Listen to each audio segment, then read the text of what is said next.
Hi, welcome to Salt Lake City redistricting. The whole concept of redistricting is that every year we have people moving all over the city. There's people moving in, people moving out. And so every 10 years with the census data, we have to redraw city council districts so that there's equal representation among the different council districts. And so here is our landing page for redistricting. And there's a lot of good information here, but today's demo is really about the software. So go ahead and read through this page here. And as you come down, you'll see this heading District Builder. And it goes through and shows, what we'll do is we'll show you how you can draw your own district boundaries. Just for a little bit of context, here down below is the 2001 and 2011 city council district boundaries, and you can see that they've changed a little bit. Let me zoom in here. You can see that some of the boundaries have moved just a little bit here and there. A lot of them have stayed the same. So let's go ahead and get started with District Builder, which is our software that will allow the public to submit your own redistricting map. So I will start by clicking this button, draw your map here. And that takes me to an outside site that has all of our software in it. So I have already joined the organization here. There's a lot of different places that are doing redistricting right now. And our organization is set up as the Salt Lake City redistricting. So I don't need to hit the join organization. If I do, then it'll allow me to create a free account. But since I've already done that, I will go ahead and log in. I'm going to use my email here.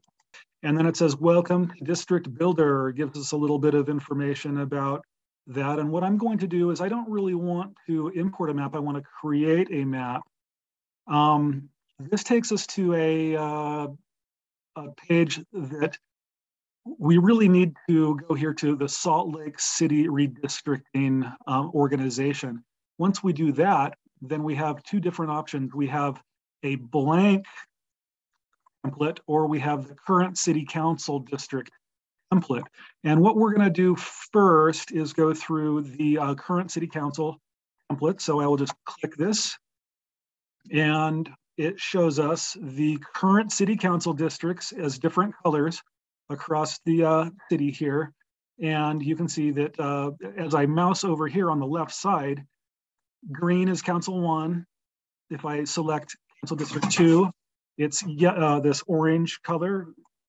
3 is purple, 4 is brown in the middle, 5 is blue down there, 6 is kind of another kind of darker orange over on the east bench, and 7 is the southern part in a blue there.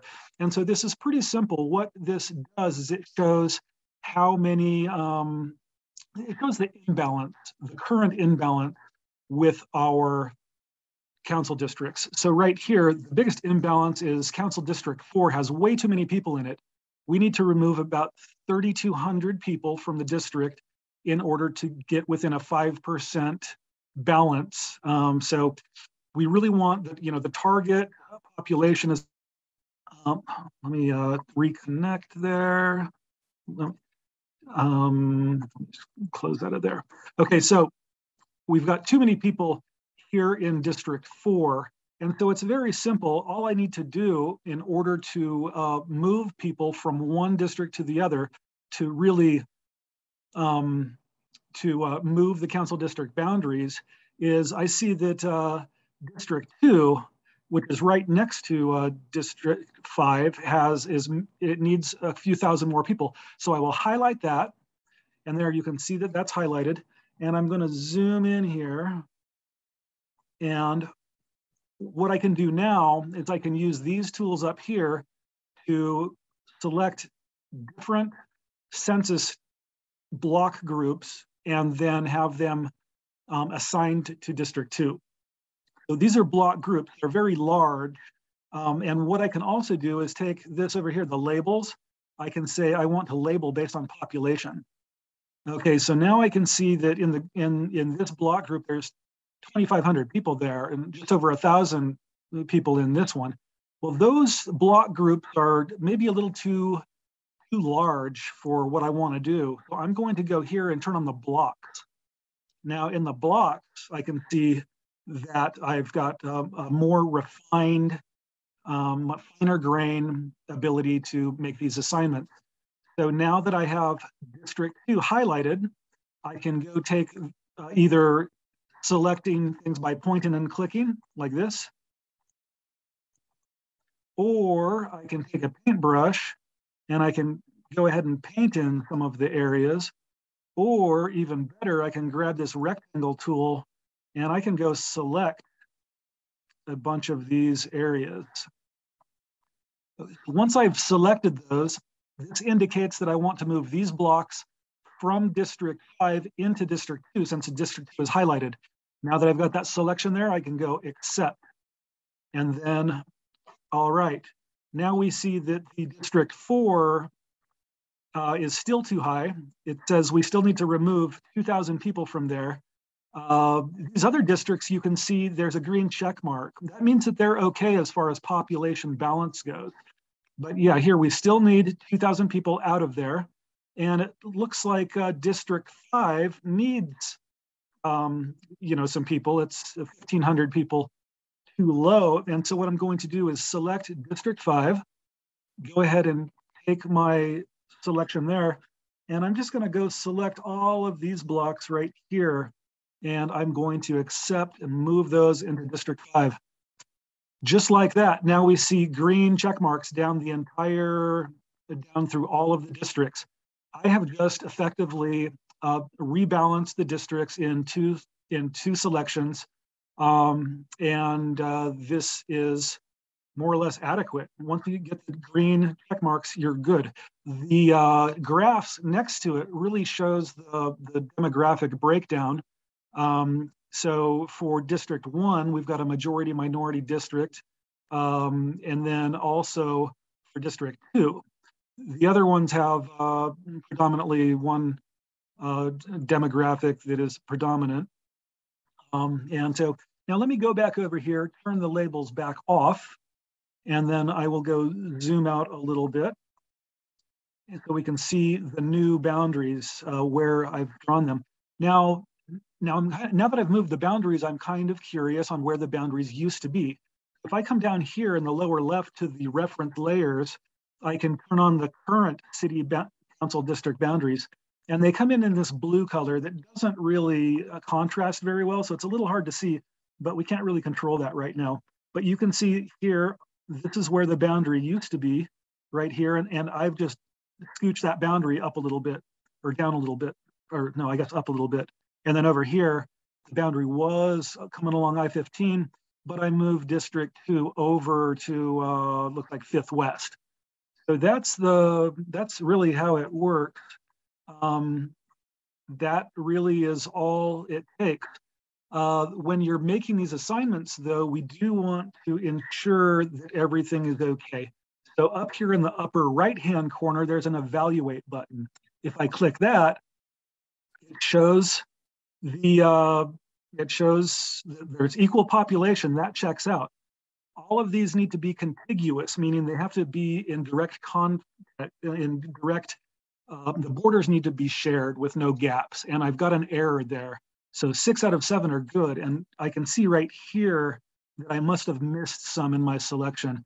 I'm going to go back out here and I'm going to zoom in on this. I'm going to turn the city council districts off and I cannot see where that is. I'm going to do the evaluate one more time.